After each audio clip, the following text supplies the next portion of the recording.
নবী করিম সাল্লাল্লাহু আলাইহি ওয়াসাল্লাম মক্কায় যখন দাওয়াতি কাজ করতে লাগলেন আর বলতে লাগলেন আমার উম্মতেরা তোমরা রহমানের গোলামি করো, তখন কাফেররা বলতে লাগলো এতদিন শুনছি মুহাম্মদ বলছে লা ইলাহা ইল্লাল্লাহ, তোমরা এক আল্লাহর এক ইলাহর গোলামি করো, এখন রহমানের গোলামি করো, ও রহমানটা সেটা আবার কে? আমার বন্ধুগণ, তখন আল্লাহ তাআলা তাদের এই কথার জবাবে কোরআনুল কারীমের ভেতরে জানায়া দিলেন রহমানকে।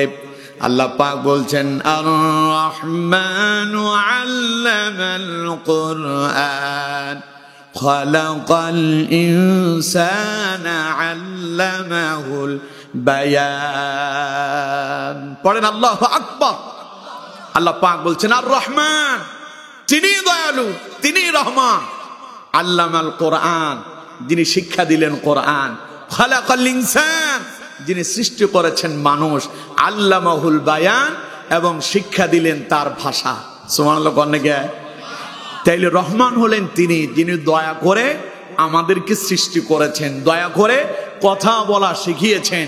তিনি রহমান, যিনি আমাদেরকে কোরআনের মতো এমন মূল্যবান মহা কিতাব যিনি আমাদেরকে দান করেছেন। পড়েন সুবহানাল্লাহ।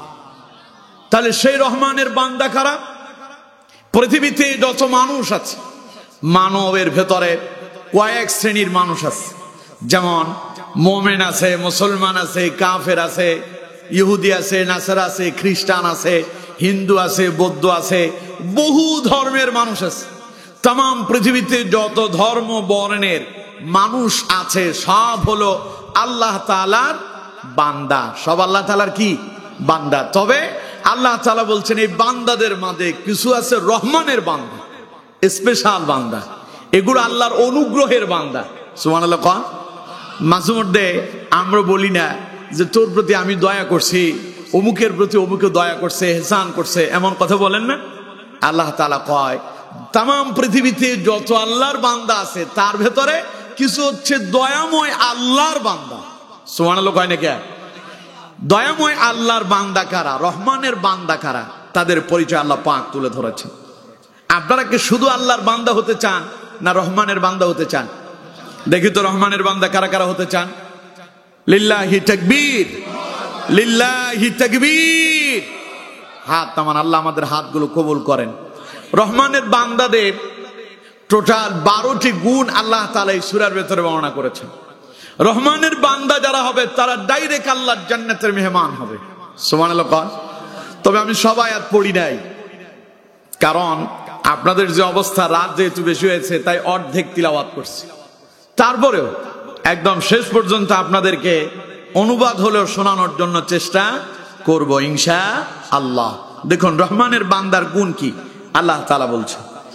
আল্লাহ পাক বলছেন ওয়া ইবাদুর রাহমানিল্লাযীনা ইয়ামশুনা আলাল আরদি হাওনা। আল্লাহ তাআলা বলছেন ওয়া ইবাদুর রহমান, রহমানের বান্দা তারা। তারা কারা? আল্লাহ পাক বলছেন আল্লাযীনা ইয়ামশুনা আলাল আরদি হাওনা। রহমানের বান্দাদের প্রথম এবং প্রধান নাম্বার গুণ হলো রহমানের বান্দারা যখন দুনিয়ায় বিচরণ করে, চলাচল করে, অত্যন্ত বিনয়ের সঙ্গে তারা তাদের জীবন অতিবাহিত করে। সুবহানাল্লাহ। রহমানের বান্দারা হয় বিনয়ী, রহমানের বান্দারা উগ্র হয় না। পৃথিবীতে মানুষের ভেতরে দুই শ্রেণীর মানুষ আছে। এক শ্রেণীর মানুষ হচ্ছে নম্র, ভদ্র, বিনয়ী। আরেক শ্রেণীর মানুষ হচ্ছে উগ্র, উশৃঙ্খল। আছে না নাই? এক শ্রেণীর মানুষ হচ্ছেন তারা দিন সম্পর্কে জ্ঞান রাখে, আরেক শ্রেণীর মানুষ হচ্ছে জাহেল, যাদের দিন সম্পর্কে কোনো জ্ঞান নাই। এক শ্রেণীর মানুষ হচ্ছেন যারা আল্লাহর গোলামি করে, আর আরেক শ্রেণীর মানুষ হচ্ছে যারা তাগুতের গোলামি করে। যারা আল্লাহর গোলামি করে, বিনয়ের সঙ্গে জীবন অতিবাহিত করে, রাস্তায় চলাচলে অহংকার দেখায় না, আল্লাহ তাআলা বলেন ওরা হলো রহমানের বান্দা। সুবহানাল্লাহ। কিন্তু আমার বন্ধুগণ, এবার আপনাদেরকে বলি তো, আপনারাই বলেন সিরাজপুরে রহমানের বান্দার এই কোয়ালিটি, বিনয়ী মানুষের সংখ্যা বেশি না উগ্র মানুষের সংখ্যা বেশি? সুতরাং উগ্র হওয়া যাবে না, উগ্র হওয়া মুমিনের স্বভাব নয়, উগ্র হওয়া রহমানের বান্দার স্বভাব নয়। রহমানের বান্দারা হবে কি হবে?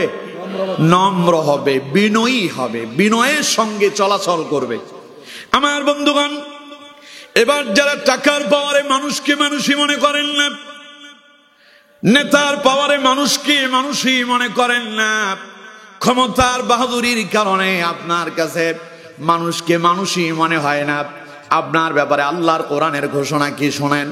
আল্লাহ রাব্বুল আলামিন বলছেন, ওয়ালা তুসাইর খাদ্দাকা লিন্নাসি ওয়ালা তামশি ফিল আরদি মারহা ইন্নাল্লাহা লা ইউহিব্বু কুল্লা মুখতালিন ফখুর।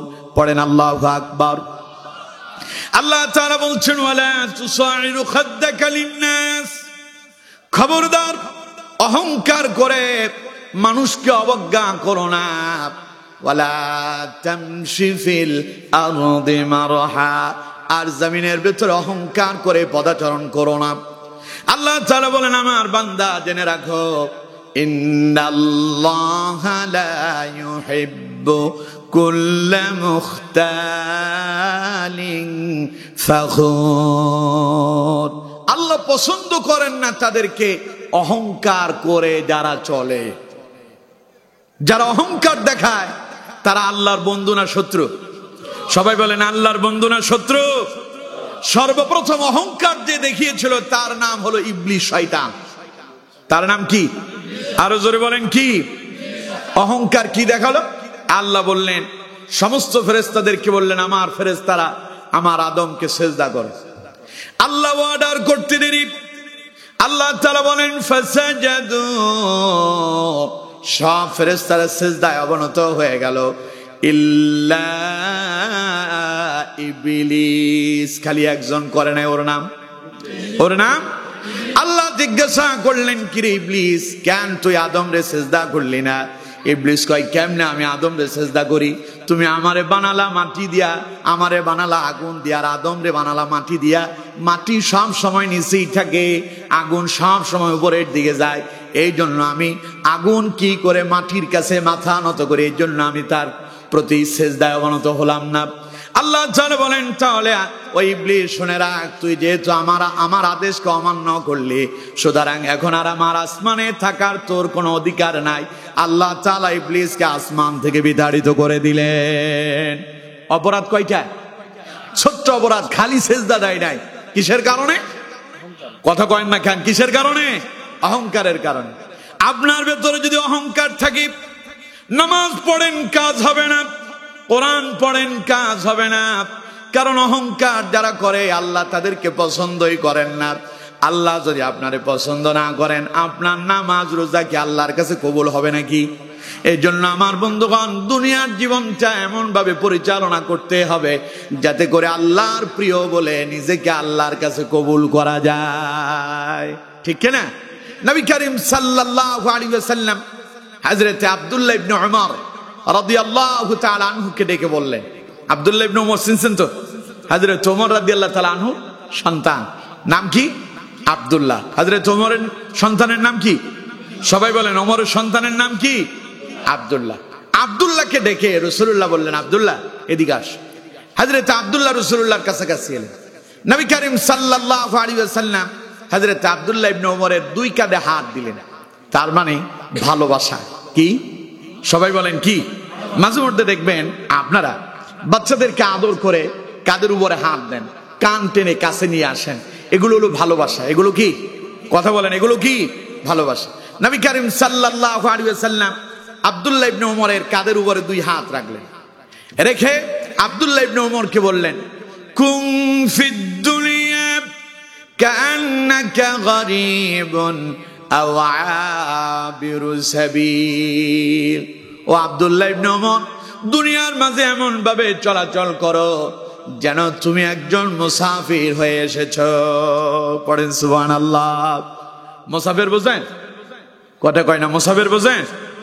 যিনি এখান থেকে কম পক্ষে 42 মাইল দূরত্বে যাবেন, 3 দিনের অধিক সময়ের জন্য অথবা 15 দিনের কম সময়ের জন্য যিনি এই রকম দূরত্বে অবস্থান করবেন বলে দূরত্বে যিনি যান তাকে বলে মুসাফির। তাকে কি বলে?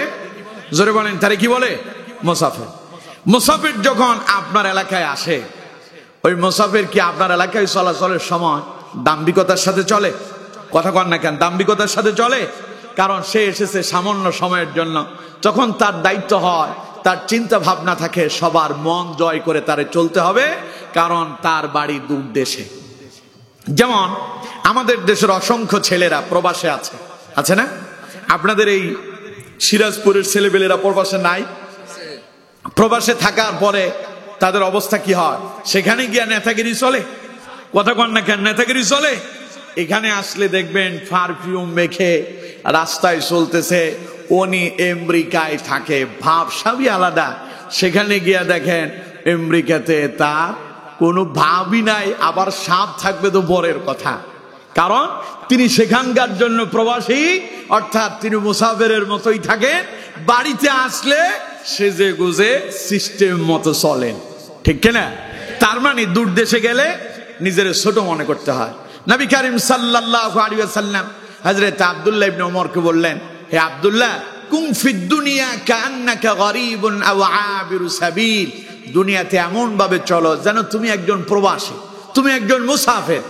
মুসাফির যেমন কিছু সময়ের জন্য এসে একটু পরে বিদায় নিয়ে যায়, মানুষের সঙ্গে নম্রতার ভদ্রতার সঙ্গে কথা বলে, সুতরাং তুমিও সেইভাবে চলো। কারণ দুনিয়া কেউ চিরকাল থাকবে না। আজ আছেন, একটু পরেই আপনাকে পরপারের যাত্রী হওয়া লাগতে পারে। যেই কোনো মুহূর্তে যেই কাউকেই আল্লাহ পাক ডাক দিতে পারেন। হতে পারে আজকের মাহফিল আমার কিংবা আপনার, আমাদের কারো জীবনের শেষ মাহফিল, ঠিক কিনা? কথা বলেন, ঠিক কিনা? ওই যে আমাদের শিল্পী মাহফুজ একটা গান বলছিল যে আজ মরলে কালই হবে 2 দিন, এরপরে আপনাকে অনেকেই 3 দিন পরে ভুলেই যাবে, আপনার কথা আর থাকবেই না।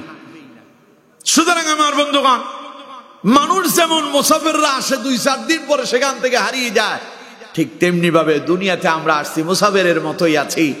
এখন আছি, একদিন থাকবো না। সুতরাং যখন থাকবোই না, অহংকার দেখায় লাভ কি হবে?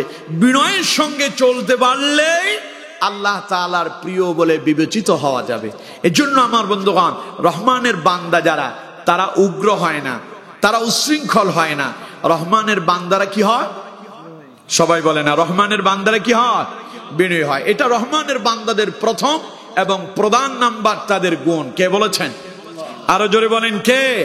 তাহলে এখন আপনাদের ভেতরে এই গুণটা আনয়ন করার প্রয়োজন আছে না নাই? আমরা প্রত্যেকে বিনয়ী হতে চাই কি চাই না? সবাই বলেন, চাই কি চাই না?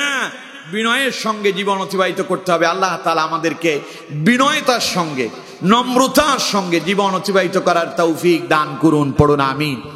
আমার নবীর চাইতে অধিক বিনয়ী আর কেউ ছিল? কথা বলতে হবে, আর কেউ ছিল? নবী করিম সাল্লাল্লাহু আলাইহি ওয়াসাল্লাম কেমন বিনয়ী ছিলেন দেখেন। নবী করিম সাল্লাল্লাহু আলাইহি সাল্লামের কাছে এক কবিরাজ আসছে। কে আসছে? কবিরাজ ছিলেন তো, ঝাড়ফুঁক করে। কি করে? ঝাড়ফুঁক করে, জিন তাড়ায়। এরকম এক কবিরাজ রাসূলুল্লাহর কাছে এসে বলতেছে, মুহাম্মদ, শুনছি তোমারে নাকি জিনে আসর করছে। নাউজুবিল্লাহ বলে। শুনছি তোমারে জিনে আসর করছে, আমি জিন তাড়ানোর দোয়া জানি, দেখে তো তোমার হাতটা দাও, তোমার জিনটা তাড়ায় দেয়। বলেন নাউজুবিল্লাহ। রাসূলুল্লাহ এটা শোনার পরে মনক্ষুণ্ণ হওয়ার কথা না? কথা বল না কেন? মনক্ষুণ্ণ হওয়ার কথা না? নবীজি তার সাহাবীদেরকে বলতে পারতেন, আমার সাহাবীরা, এই পাগল বলে কি জিনে নাকি আমার আসর করছে, এরে ধরো, সিস্টেম করে সাইজ করে দাও। আর ওমরের হাতে গেলে তো ঘাট থেকে মাথাই আলাদা হয়ে যাবে, ঠিক কিনা? আল্লাহ নবী ওই কবিরাজকে বললেন, কবিরাজ, তাই নাকি আমার কি জিনে ধরছে? তুমি কি আমার জিন তাড়ায় দিতে পারবা নাকি? কবিরাজ কয়, মুহাম্মদ, তোমার হাতটা একটু দাও, আমি তোমার জিনটা তাড়ায় দেই। নবী করিম সাল্লাল্লাহু আলাইহি সাল্লাম হাত বাড়ায়া দিলেন। কবিরাজের হাতের ভেতরে রাসূলুল্লাহর হাত ঢুকে গেল। এবার বিশ্ব নবী তিলাওয়াত শুরু করলেন, আলহামদুলিল্লাহি নাহমাদুহু ওয়া নাস্তাঈনুহু ওয়া নাস্তাগফিরুহু ওয়া নু'মিনু বিহি ওয়া নাতাওয়াক্কালু আলাইহি ওয়া নাউযু বিল্লাহি মিন শুরুরি আনফুসিনা ওয়া মিন সাইয়্যাতি আ'মালিনা মান ইয়াহদিল্লাহু ফালা মুদিল্লা লাহু ওয়া মান ইউদ্লিলহু ফালা হাদিয়া লাহু ওয়া নাশহাদু আল্লা ইলাহা ইল্লাল্লাহু ওয়াহদাহু লা শারীকা লাহ। এইভাবে রাসূলুল্লাহ আল্লাহর প্রশংসা করলেন। এরপরে কবিরাজের চেহারার দিকে তাকালেন। কবিরাজ বলতেছে, মুহাম্মদ, জীবনে কত মন্ত্র আমি শিখেছি, কত মন্ত্র পড়ে মানুষের জিন তাড়ালাম, এত চমৎকার মন্ত্র তো আমি আর জীবনে কোনোদিন শুনি নাই। মুহাম্মদ, দয়া করে আরেকবার আমার এই মন্ত্রটা পড়ে শোনাও। আরো জোরে কোন সুবহানাল্লাহ। নবীজি আবার পড়লেন।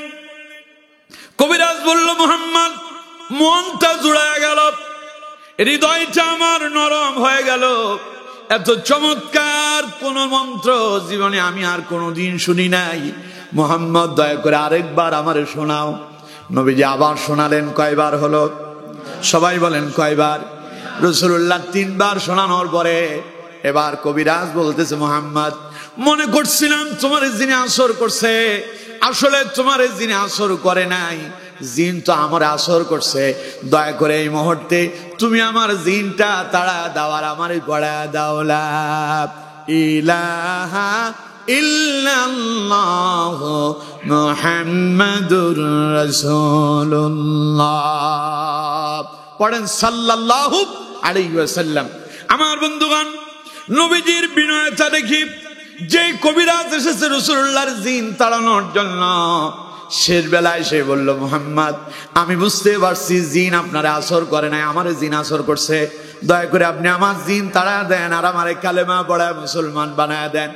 বিশ্ব নবীর বিনয়তা দেখে, নম্রতার ভদ্রতা দেখে নবী করিম সাল্লাল্লাহু আলাইহি সাল্লামের কাছে উগ্র যারা এসেছিল তারাও কালেমা পড়ে মুসলমান হয়েছিল। ঠিক কিনা? ওমরের কথা কে না জানে? ওমর আসছে রাসূলুল্লাহর ঘাট থেকে মাথা আলাদা করবে। সেই ওমর বিশ্ব নবীর দরবারে যখন এসে গেলেন, রাসূলুল্লাহর কাছে এসে ওমরও কালেমা পড়ে মুসলমান হলো। খালি মুসলমানই হয় নাই, ওমরকে আল্লাহ তাআলা এমন ভাবে কবুল করলেন। নবী করিম সাল্লাল্লাহু আলাইহি ওয়াসাল্লাম বলেন, আনা খাতামুন নাবিয়্যিনা লা নাবিয়্যা বাদি, আমি শেষ নবী, আমার পরে আর কোন নবী আসবে না। আমার পরে আল্লাহ তাআলা যদি কাউকে যদি নবী হিসেবে নির্বাচিত করতেন, লাকানা ওমরুন, নবী বলেন আল্লাহ ওমর রে নবী বানায়া দিতেন। চিন্তা করছেন আমার নবী কেমন ছিলেন? এজন্য আমার বন্ধুগণ, আমার নবীর বিনয়তা, আমার নবীর চরিত্রের কারণে আল্লাহ রাব্বুল আলামিন আমার নবীর উপরে এত খুশি হলেন, রাসূলুল্লাহর উপরে এত সন্তুষ্ট হয়ে গেলেন। तमाम পৃথিবীর সমস্ত মানুষদেরকে আল্লাহ পাক ডেকে বললেন, ও মানুষেরা, কার জীবন আদর্শ দিয়া তোমার জীবনটারে করতে চাও? যদি তোমার জীবনটারে যদি কল্যাণ দিয়া পরিপূর্ণ করতে চাও, আমার নবী বিশ্ব নবী মুহাম্মদ সাল্লাল্লাহু আলাইহি সাল্লামের জীবনের অনুসরণ করে নাও। কুরআনুল কারীমে আল্লাহ পাক বলছেন, লাকাদ কানা লাকুম ফি রাসূলিল্লাহি উসওয়াতুন হাসানাহ। আল্লাহ তাআলা বলেন, ও तमाम পৃথিবীর মানুষেরা, জীবনটারে যদি কল্যাণময় করতে চাও, জীবনটারে যদি কল্যাণ দিয়ে সাজাতে চাও, তাহলে বলে আমার নবীর জীবনের অনুসরণ করে নাও। কারণ আমার নবীর জীবনের অনুসরণ করবে যারা, দুনিয়া এবং পরকালে কল্যাণকামী হবে তারা। আব্দুল্লাহ ইবনে উবাই ইবনে সালুল, মুনাফিকের সর্দার, রাসূলুল্লাহরে তো মদিনা থেকে বের করে দেওয়ার একটা ষড়যন্ত্র করেছিল বলে কোরআনুল কারীমে ওই মুনাফিক নামে আল্লাহ তাআলা একটা সূরা নাযিল করে দিয়েছে। জানেন না আপনারা? সেই মুনাফিকের সর্দার রাসূলুল্লাহকে মদিনা থেকে বের করে দেওয়ার ষড়যন্ত্র করলো। নবীর কাছে যখন এই ঘটনা রাসূলুল্লাহর কাছে এসে গেল, রাসূল শুনতে পেলেন, নবীজি নীরব। ওমর কয়, হুজুর আমারে অনুমতি দেন, ওই আব্দুল্লাহ ইবনে উবাইয়ের ঘাট থেকে মাথা আলাদা করে দেয়। নবীজি কয়, ওমর শান্ত হও। সুবহানাল্লাহ কোন? আমাদেরকে এরকম বিনয়ী হতে হবে। কেউ আমাদেরকে মৌলবাদ বললে পাল্টা আমরা তারে গালি দেব না। কেউ আমাদেরকে ধর্ম ব্যবসায়ী বললে পাল্টা তাদেরকে গালি দেব না। বরং আমরা বুঝতেছি ইসলামের গণজোয়ার দেখে ওনাদের মন খারাপ হয়েছে। মন খারাপ করে লাভ নাই। ইসলামের যে গণজোয়ার উঠছে এটা ইনশাআল্লাহ বাস্তবায়ন হবে। বলেন ইনশাআল্লাহ। সুতরাং মন খারাপ করে লাভ নাই। ইসলামের বিজয় হলে তো মুমিনদের খুশি হওয়ার কথা। মুমিন দেখেন মন খারাপ করবে। ইসলামের বিজয় হোক আপনারা চান না? রাষ্ট্রে শান্তি আসুক আপনারা চান না? রাষ্ট্র দুর্নীতি মুক্ত হোক আপনারা চান না? তো শান্তি, রাষ্ট্র দুর্নীতি মুক্ত হোক, সন্ত্রাস মুক্ত হোক, ইয়াবা মুক্ত হোক, এটা যদি চান রাষ্ট্রকে কোরআন দিয়ে সাজান। কোরআন দিয়ে যদি রাষ্ট্র সাজানো যায়, দেশের স্বাধীনতার এই 54 বছরে যা হয় নাই, আগামী 5 বছরে এর চাইতে কয়েক গুণ রাষ্ট্র উন্নতির শিখরে পৌঁছায়া যাবে ইনশাআল্লাহ। বলেন ইনশাআল্লাহ। সুতরাং আমার বন্ধুগণ, বিনয়ের সঙ্গে আমাদেরকে পথ অতিক্রম করতে হবে। পারবো আমরা? সবাই বলেন পারবো। আর বিনয়ের সঙ্গে যদি পথ অতিক্রম করতে পারি, আমরা রহমানের বান্দা হতে পারবো। ঘোষণা কার? আরো জোরে বলেন কার? আল্লাহ তাআলা বলছেন, ওয়া ইবাদুর রাহমানিল্লাযীনা ইয়ামশুনা আলাল আরদি হাওনা। আল্লাহ পাক বলেন, রহমানের বান্দা তো তারা জমিনে বিনয়ের সঙ্গে বিচরণ করে যারা। সুতরাং আমার বন্ধুগণ, আমরা যদি বিনয়ের সঙ্গে যদি জীবন অতিবাহিত করতে পারি, জমিনে যদি বিচরণ করতে পারি, রহমানের বান্দা বলে আমরা আল্লাহর দরবারে বিবেচিত হয়ে যাব। আল্লাহ আমাদেরকে কবুল করেন, পড়েন আমিন। 2 নম্বর গুণ শুনেন, আল্লাহ তাআলা বলছেন রহমানের বান্দাদের 2 নম্বর গুণ হলো, ওয়াইদা খাতাবাহুমুল জাহিলুনা ক্বালু সালামা। আল্লাহু আকবার। আল্লাহ তাআলা বলছেন, ওয়াইদা খাতাবাহুমুল জাহিলুনা ক্বালু সালামা। রহমানের বান্দাদের 2 নম্বর গুণ হলো, রহমানের বান্দারা জাহেল মূর্খদের সঙ্গে তর্কে জড়ায় না, বরং তারা তর্ক করতে চাইলে ক্বালু সালামা, সালাম জানায় সেখান থেকে কেটে পড়ে। সুবহানাল্লাহ।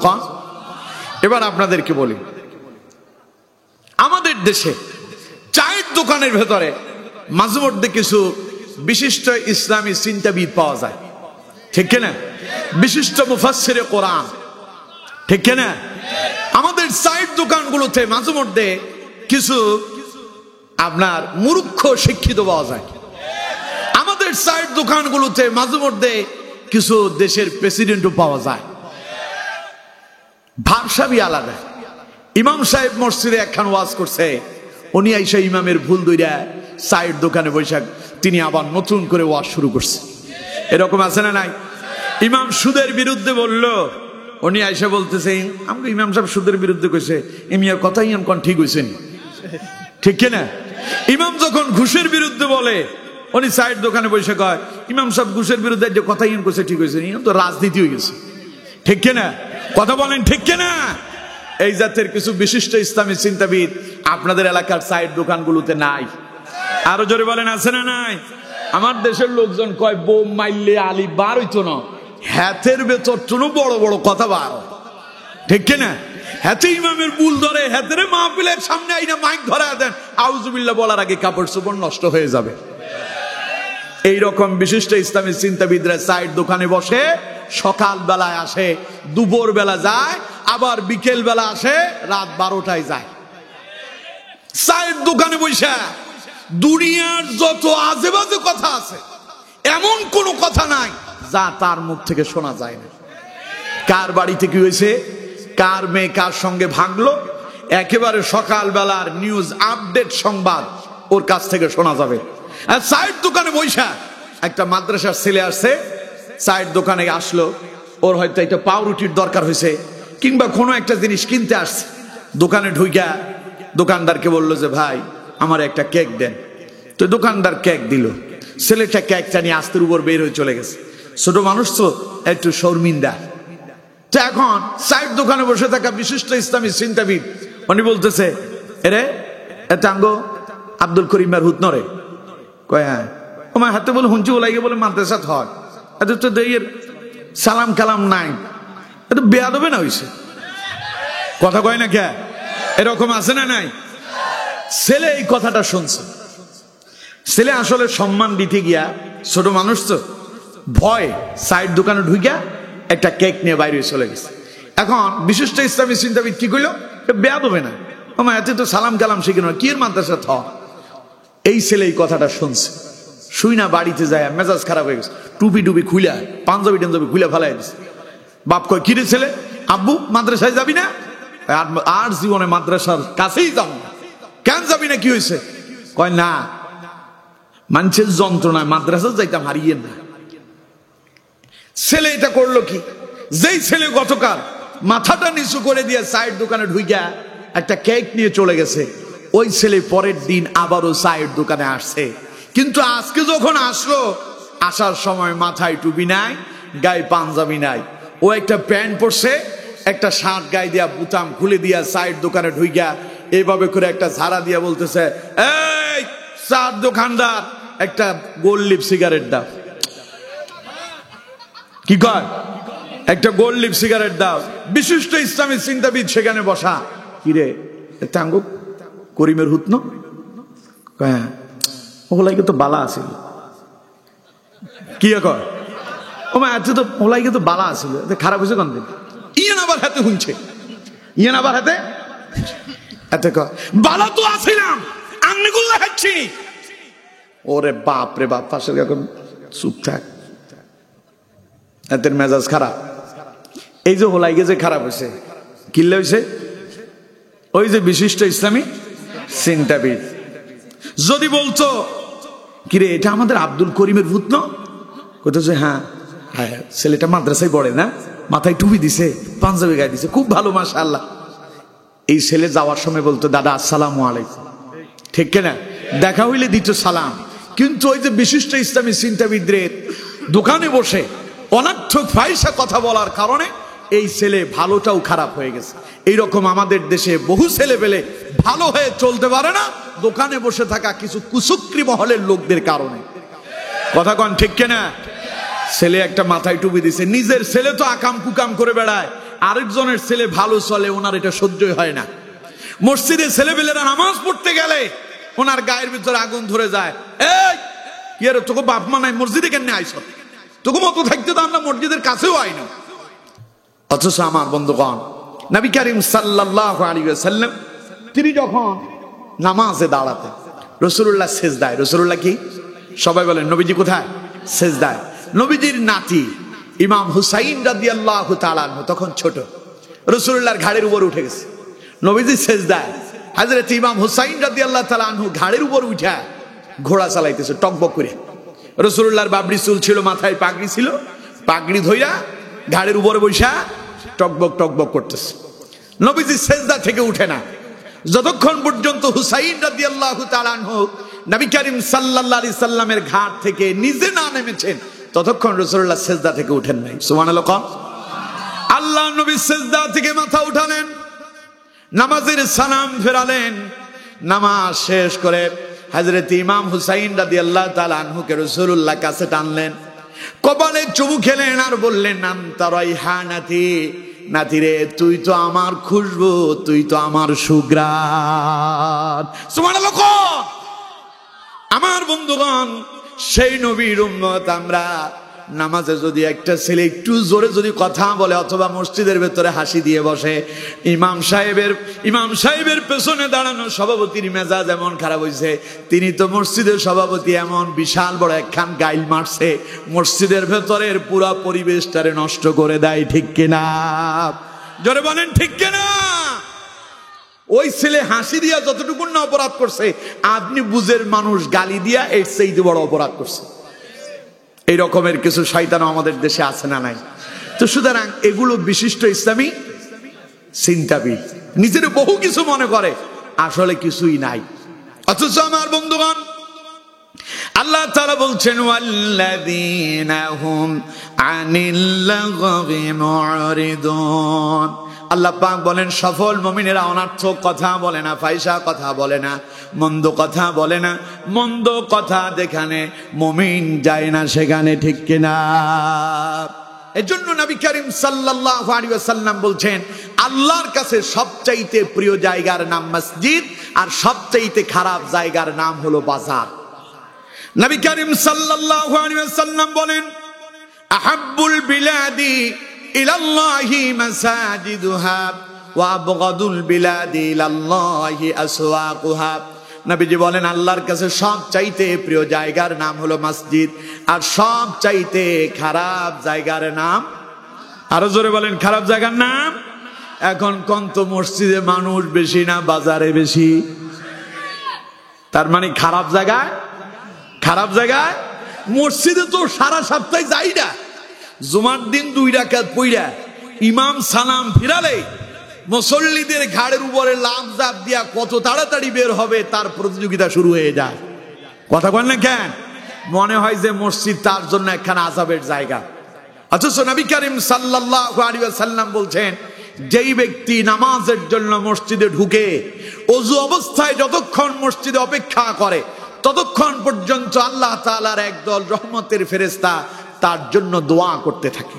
সুবহানাল্লাহ।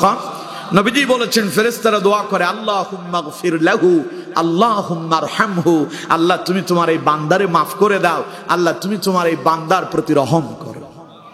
আর উনি সারা সপ্তাহে তো যাই না, যাও জুমার দিন যায় 2 রাকাত পড়া আসে, খুতবা শেষে যায়, সালাম ফেরানোর পরে সবার আগে। ঠিক কিনা? কথা বলেন ঠিক কিনা?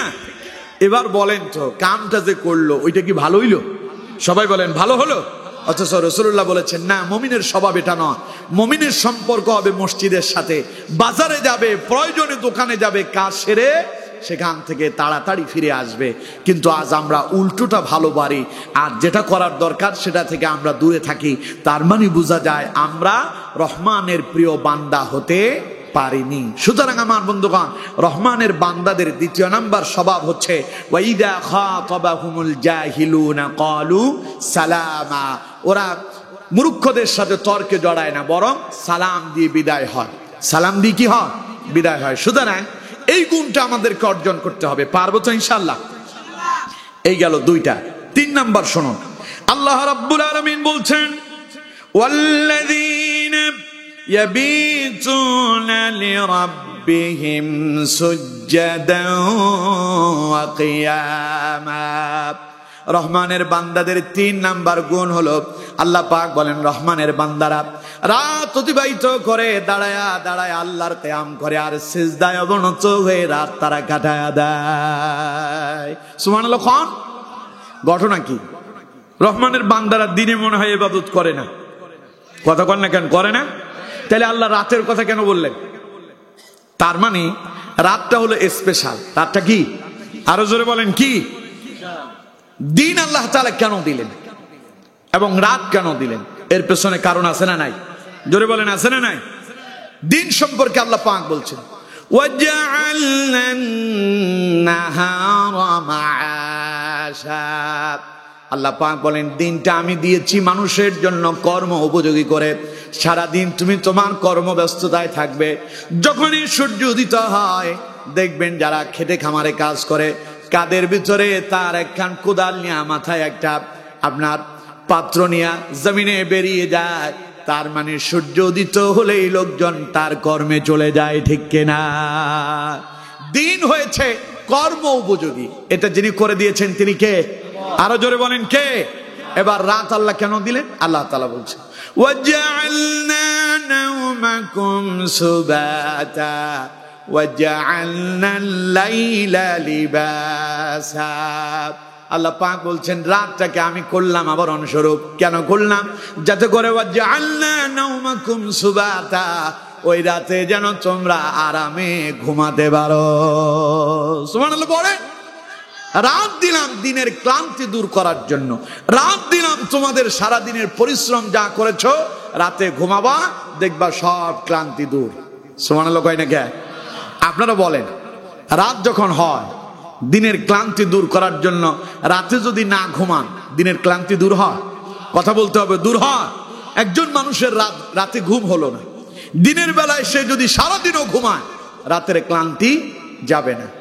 এই যে সারাদিন তারা কাজ করলো, আল্লাহ তাআলা কয় রহমানের বান্দারা সারাদিন তারা কর্মব্যস্ততায় থাকে। এই জন্য দিনকে যেহেতু আল্লাহ তাআলা কর্ম উপযোগী করছেন, এই জন্য দিনের ইবাদতও আল্লাহ কমায় দিয়েছেন।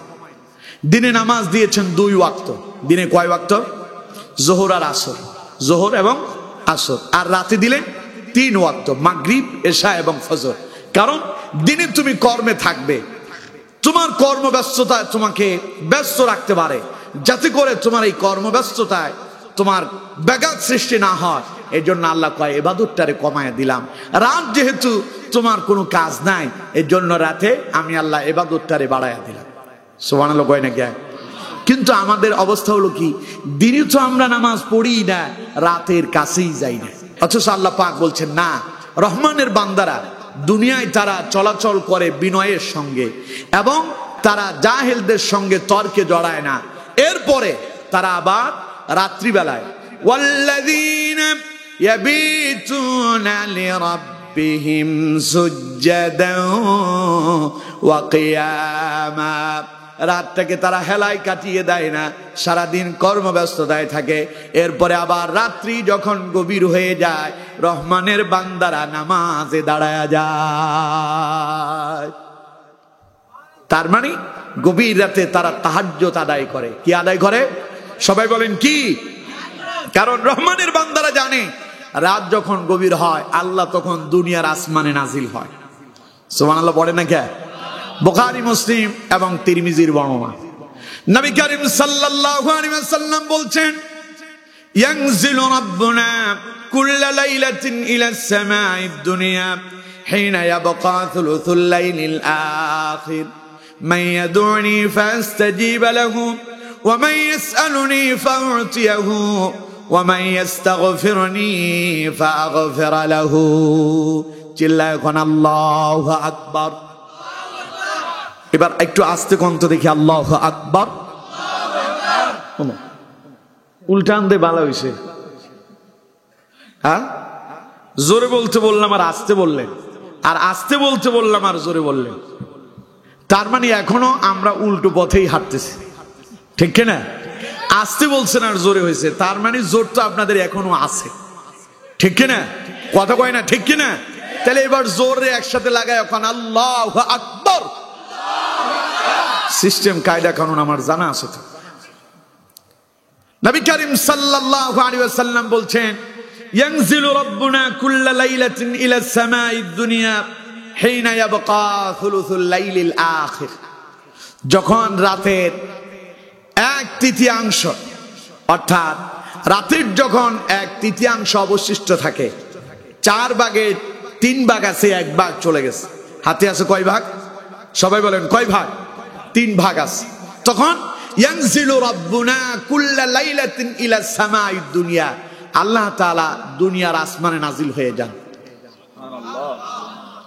সুবহানাল্লাহ। আরো আস্তে কোন? সুবহানাল্লাহ। উল্টোটা ভালো পারেন জানি তো, তাই উল্টো ভাবেই চলো।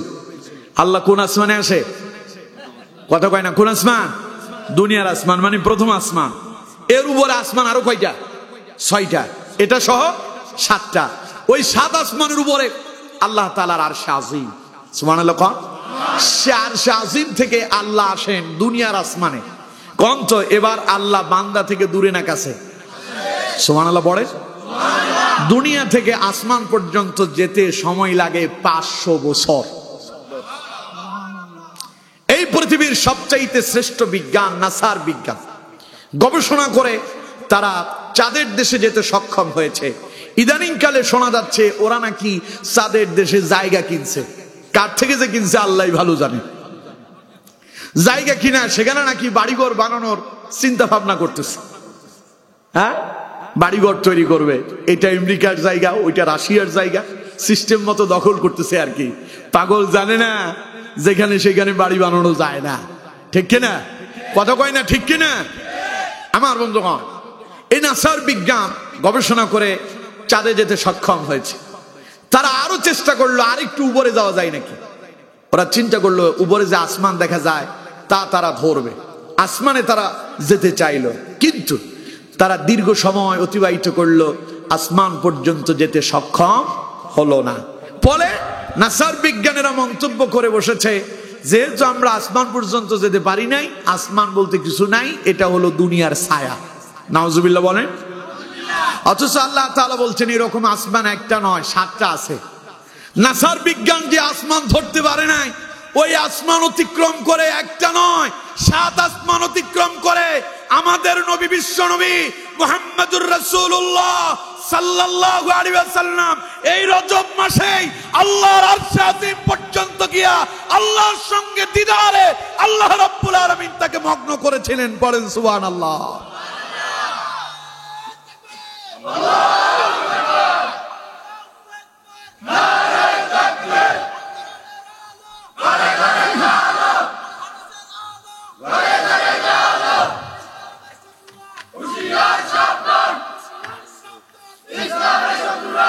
অসুবিধা হচ্ছে?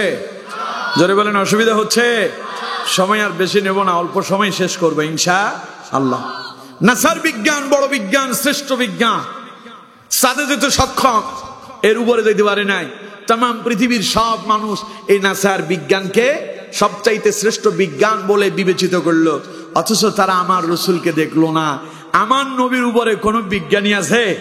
জোরে বলেন আছে? এক শিল্পী একটা গান করছিল, বিজ্ঞানীদের বিজ্ঞানী আঙ্গ নবীজি। শুনছেন না এটা? বিজ্ঞানীদের মহাগুরু আঙ্গ নবীজি, আহা বিজ্ঞানীদের বিজ্ঞানী আঙ্গ নবীজি। আরে এরকম গা দয়াল নবী টোগাই হাইবানি, এরকম গা দয়াল নবী টোগাই হাইবানি। বিজ্ঞানীদের মহাগুরু আঙ্গ নবীজি, আহা বিজ্ঞানীদের মহাগুরু আঙ্গ নবীজি। ওরে বিজ্ঞানীরা রকেটে যোগে চাঁদের দেশে যায়, আমগো নবী রকেটে সারা মেরা শরীফ যায়। ওরে বিজ্ঞানীরা রকেটে যোগে চাঁদের দেশে যায়, আঙ্গ নবী রকেটে সারা মেরা শরীফ যায়। ওরে হেই যুগে কি রকেট বিমান এগানি ছিল নি, ওরে হেই যুগে কি রকেট বিমান এগানি ছিল নি। বিজ্ঞানীদের মহাগুরু আমগ নবীজি, আহা বিজ্ঞানীদের বিজ্ঞানী আমগ নবীজি। আবু বকর সিদ্দিকের সাফে কামড়াইছে, আমগ নবীর থুতু দিয়া বালা হই গেছে। ঠিক কিনা? আবু বকর সিদ্দিকের সাফে কামড়াইছে, আমগো নবীর থুতু দিয়া বালা হয়ে গেছে। ওরে হেই যোগে কি ওজাবদ্য এগুণ ছিল নি, ওরে হেই যোগে কি ওজাবদ্য এগুণ ছিল নি। বিজ্ঞানীদের মহাগুরু আমগো নবীজি, আহা বিজ্ঞানীদের বিজ্ঞানী আমগো নবীজি। চিল্লা এখন আল্লাহু আকবার। সেই বিজ্ঞান, যে বিজ্ঞানী আল্লাহ তার নবীরে বানালেন সকল বিজ্ঞানীরও মহাবিজ্ঞানী। সুবহানাল্লাহ কোন? যেই নাসা এই চন্দ্রের দেশে যেতে সক্ষম হলো, কিন্তু আসমান ছুঁতে পারে নাই। সে আসমান একখান নয়, 7টা অতিক্রম করে বিশ্বনবী সিদরাতুল মুনতাহা পর্যন্ত পৌঁছায়াছিলেন। চিল্লায় কোন সুবহানাল্লাহ। তাইলে এবার চিন্তা করেন, যেটা নাসার বিজ্ঞানী ধরতে পারে নাই, শেষ পর্যন্ত বলছে এটা দুনিয়ার ছায়া। আল্লাহ কয় এইরকম একখান নয়, এরকম 7টা আছে, এক একটার দূরত্ব 500 বছরের রাস্তা। আল্লাহ বলেন রাত যখন গভীর হয়ে যায়, বিশ্বনবী বলেন ইয়ানজিলু রাব্বুনা কুল্লা লাইলাতিন ইলা সামাইদ দুনিয়া, তখন আল্লাহ তাআলা গভীর রাতে তিনি দুনিয়ার এই আসমানে অবতরণ করেন। আরো জোরে কোন সুবহানাল্লাহ। এই সময়টাকে গুরুত্ব দেয় তারা, রহমানের বান্দা যারা, তারা জানেন এই সময়টা কত মহামূল্যবান। আল্লাহ রাব্বুল আলামিনের ওই রহমানের বান্দারা গভীর রাতে তারা জানতে পারেন, বুঝতে পারেন এই মুহূর্তে রব তাদের নিকটবর্তী হয়েছেন। এই জন্য আল্লাহ পাক বলেন রহমানের বান্দারা এই রাতটাকে হেলায় দুলায় নষ্ট করে দেয় না, খালি ঘুমে কাটায় দেয় না, বরং তারা করে কি, ওয়াল্লাযীনা ইয়াবিতুনা লিরাব্বিহিম সুজ্জাদান ওয়া কিয়ামা। এই গভীর রাতে তারা ওযু করে নামাজের বিছানায় দাঁড়ায় যায়, দীর্ঘ লম্বা কিরাত তিলাওয়াত করে, লম্বা কোরআন তিলাওয়াত করে দাঁড়ায় দাঁড়ায় আল্লাহর ইবাদত করে, আর সিজদায় অবনত হয়ে রাত তারা কাটায় দেয়। সুবহানাল্লাহ কোন? কারণ নবী করিম সাল্লাল্লাহু আলাইহি ওয়াসাল্লাম বলছেন, আল্লাহ যখন দুনিয়ার আসমানে আসেন, আল্লাহ রাব্বুল আলামিন তার বান্দাকে ডেকে ডেকে বলেন মাইয়াদুনি ফাস্তাজিব লাহু, কে আমার কাছে দোয়া করবে আমি তার দোয়াটারে মঞ্জুর করবে, আমি তার দোয়াটারে কবুল করব। ওমাইয়াসআলুনি ফাউতিয়াহু, কে আছো আমার কাছে সাহায্য কামনা করবে, আমি তারে সাহায্য করব। ওমাইয়াস্তাগফিরুনি ফাগফির লাহু, কে আছো আমার কাছে অপরাধ করেছো ক্ষমা চাইবে, আমি আল্লাহ তারে ক্ষমা করে দেব। তাহলে এটা হলো সুবর্ণ সুযোগ। কি সুযোগ? সবাই বলেন কি সুযোগ? সুবর্ণ সুযোগ। এখন আল্লাহ ক্ষমা করার জন্য বান্দারে ডাকতেছে, এখন আল্লাহ বান্দার দোয়া কবুলের জন্য আল্লাহরে ডাকতেছে, বান্দাকে ডাকতেছেন। এখন আল্লাহ বান্দাকে সাহায্য করার জন্য বান্দারে ডাকে, কে আসো সাহায্য চাও, আমি তোমার সাহায্য করব। কে আসো দোয়া করবে, আমি দোয়া কবুল করব। কে আসো এমন আমার কাছে অপরাধের জন্য ক্ষমা চাইবে, আমি তারে ক্ষমা করব। আল্লাহ তাআলা বলেন ওই কঠিন সময়, ওই মুহূর্তে, গভীর রাতের আরামের ঘুমটারে হারাম করে দিয়া রহমানের বান্দারা নামাজের বিছানায় দাঁড়ায় যায়, কিয়ামুল লাইল শুরু করে দেয়, সেজদায় অবনত হয়ে দীর্ঘ লম্বা সেজদা দিয়ে আল্লাহরে খুশি করে দেয়। সুবহানাল্লাহ। এমনটা করেছেন আমার নবী বিশ্বনবী মুহাম্মদুর রাসূলুল্লাহ সাল্লাল্লাহু আলাইহি ওয়াসাল্লাম। গভীর রাতে তিনি নামাজের বিছানায় দাঁড়িয়ে যেতেন, এত লম্বা কোরআন তিলাওয়াত করতেন। মায়েশা বলতেন নবী করিম সাল্লাল্লাহু আলাইহি সাল্লামের পা মোবারক গুলো ফুলে যেত। রাসূলুল্লাহ এত দীর্ঘ লম্বা সিজদা করতেন। নবী করিম সিজদায় যখন যেতেন, মায়েশা বলতেন আমি মনে করতাম মনে হয় আমার নবী সিজদায় ইন্তেকাল করেছেন। ভয়ে আমি রাসূলুল্লাহর পায়ের তালুতে আঙ্গুল দিয়া চুলকানি শুরু করতাম। রাসূলুল্লাহ যখন পায়ের পাতাটা চুলকানি সুসুরি অনুভব করতেন, তখন তিনি আঙ্গুলগুলো নাড়াতেন, তখন আমি আমার প্রাণ ফিরে পেতাম। মায়েশা বলতেন তখন আমি বুঝতে পারতাম আমার নবী ইন্তেকাল করেন নাই। সুবহানাল্লাহ কয় না কেন? সেজদা কি তা তো আপনি জানেন না। আমাদের দেশের সেজদার যে করুণ অবস্থা, সেজদা দেয় মনে হয় যে মুরগি খাবার খায়, একটা মারে মাথা উঠে আরেকটা দেয়। কি যে পড়ছে আল্লাহ ভালো জানে, ঠিক কিনা? জোরে বলেন এরকম কিছু আছে না নাই? অথচ আমার বন্ধুগণ আল্লাহ তাআলা বলছেন ওয়াসজুদ ওয়াকতারিব, সেজদা দাও আল্লাহর নিকটবর্তী হয়ে যাও। সুবহানাল্লাহ। সেজদা দিলে বান্দা আল্লাহর নিকটে চলে যায়। এজন্য আমার বন্ধুগণ নবী করিম সাল্লাল্লাহু আলাইহি সাল্লাম কিয়ামতের ময়দানে আল্লাহর আরশ আজিমের পাশে উম্মত যখন এসে বলবেন ইয়া রাসূলুল্লাহ আমরা বিপদে পড়ছি, তখন কি রাসূল ডাইরেক্ট সুপারিশ করবেন না সেজদায় যাবেন? কতক্ষণ না কেন, কোথায় যাবেন? সেজদায় যাবেন। কারণ সেজদায় গেলে আল্লাহর নিকটবর্তী হওয়া যায়। এজন্য রাসূলুল্লাহ তখন সেজদায় চলে যাবেন। নবীজি সেজদায় গিয়া কাঁদতেছেন, রব্বি হাবলি উম্মতি, হে আমার রব আমার উম্মত আমার উম্মত। আল্লাহ কয় নবী মাথা উঠান, আপনি আজ কান্না করবেন না, আজকে আপনি যা চান আমি আল্লাহ তাই দেব। সুবহানাল্লাহ। সুতরাং সেজদাতে যত দীর্ঘ লম্বা সময় কাটাতে পারেন তত আল্লাহর বেশি নিকটবর্তী হওয়া যাবে। নবী করিম সাল্লাল্লাহু আলাইহি সাল্লাম বলছেন সেজদায় যে দোয়া করা হয় ওই দোয়াটা আল্লাহ তাআলা কবুল করেন। এজন্য এই দোয়াগুলো গভীর রাতে রহমানের বান্দারা তারা জানে সেজদায় আল্লাহ খুশি হন, সেজদায় আল্লাহ তাআলাকে পাওয়া যায়, সেজদার মাঝে দোয়া কবুল হয়, সেজদার মাঝে সফলতা আসে। তাই তারা গভীর রাতে নামাজে দাঁড়ায়া সেজদায় অবনত হয়ে আল্লাহরে খুশি করে দেয়। এই আমলটুকুন করতে পারবেন? সবাই বলেন পারবেন?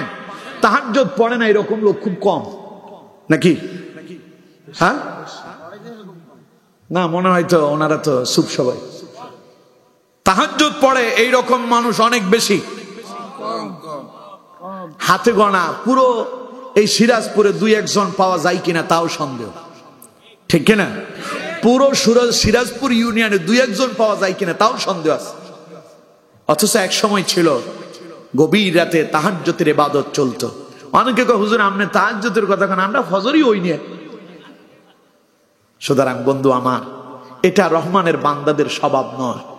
5 ওয়াক্ত নামাজও পড়ে গভীর রাতে আল্লাহরে খুশি করার জন্য নামাজের বিছানা বিছায়া তাহাজ্জুদ আদায় করে। সুতরাং যারা তাহাজ্জুদ জীবনে পড়েন নাই, অন্তত সামনে রমাদান আসতেছে, এই রমাদানে তাহাজ্জুদ আদায় করার জন্য চেষ্টা করবেন। পারবেন তো ইনশাআল্লাহ? সবাই বলেন পারবেন তো ইনশাআল্লাহ? আর যখনই সময় পান, গভীর রাতে ঘুম আসতেছে না, দাঁড়ায় যান, নামাজের বিছানা বিছায়া ফেলেন, নামাজে দাঁড়ায় যান, আল্লাহর নিকটবর্তী হয়ে যাবেন ইনশাআল্লাহ। এটা রহমানের বান্দাদের স্বভাব। এইগুলো কয়টা? 3টা। আমি তো বলছিলাম লম্বা আলোচনা শেষ করা কঠিন হয়ে যাবে, আর বেশি সময় নেব না। 11:30 বেজে গেছে। মাহফিল কমিটি বলছেন শেষ করে দে, শেষ করে দিলাম। যতটুকুন বললাম আল্লাহ তাআলা এর উপরে আমাদের প্রত্যেককে আমল করার তৌফিক দান করেন। পড়েন আমিন।